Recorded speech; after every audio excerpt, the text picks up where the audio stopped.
నేనొచ్చేసా ఈరోజు మీకోసం ఒక అద్భుతమైన రెసిపీని తీసుకొచ్చాను. ఏంటా అంటే కోకో మైసూర్ పాక్. ముందుగా అయితే దీనికోసము శనగపిండిని ఒక కప్ వేసి బాగా వేయించుకునేయాలి. పచ్చి వాసన బాగా పోవాలి, అప్పుడే టేస్ట్ బాగుంటుంది. అది వేగిన తర్వాత దీంట్లోకి కోకో పౌడర్ 2 టీ స్పూన్లు వేసుకోవాలి. ఉండలు లేకుండా విస్కర్ పెట్టి బాగా కలుపుకోవాలి. మన దగ్గర విస్కర్ లేకపోతే ఏం బాధ లేదు, మామూలు గరిటెతోనే కలిపేస్తే పోతుంది. తరువాత దీంట్లోకి 1 కప్పు వరకు నూనెను కూడా యాడ్ చేయాలి. నెయ్యి అనుకునేరు, నెయ్యి కాదు, నూనె యాడ్ చేయాలి. నూనె యాడ్ చేసి బాగా కలిపేయాలి. తర్వాత ఒక బాండలు పెట్టి దాంట్లో 1 కప్పు చక్కెర వేయాలి. దాంట్లోకి కొంచెం నీళ్ళు పోసి బాగా కలుపుకోవాలి. కొంచెం తీగ పాకం వచ్చే వరకు చూసుకోవాలి. తీగ పాకం రెడీ అయిపోయింది. ఎక్కువ పాకం పెట్టద్దండి, ఎందుకంటే గట్టిగా అయిపోతుంది. ఈ తీగ పాకం వచ్చిన తర్వాత ముందుగా కలిపిన ఈ మిశ్రమాన్ని అంతా దీంట్లోకి వేసేసి ఉండలు లేకుండా బరబర కలిపేసుకున్నాను.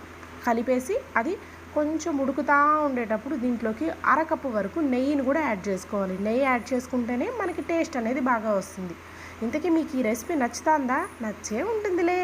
నచ్చితే ఒక లైక్ చేయండి, అలాగే నా ఛానల్ని సబ్స్క్రైబ్ కూడా చేయండి అబ్బా. ఓకే, మైసూర్ పాక్ అయితే రెడీ అయిపోయింది. ఇప్పుడైతే ఒక గిన్నెని తీసుకొని దానికి నెయ్యి అన్నా నూనె అయినా ఏదైనా అప్లై చేసేసి దాంట్లో వేసి ఒక 2 అవర్స్ అలాగే పెట్టేసి డిమౌల్డ్ చేయండి. అంతే, బోర్లించేసి టపా కొడితే రెడీ అయిపోయింది. అయ్యోయ్యో, భలే ఉందబ్బా. మీరు కూడా ట్రై చేయండి. చాక్లెట్ ఫ్లేవర్ అయితే వచ్చేస్తుంది. మీకు నచ్చేసింది కదా?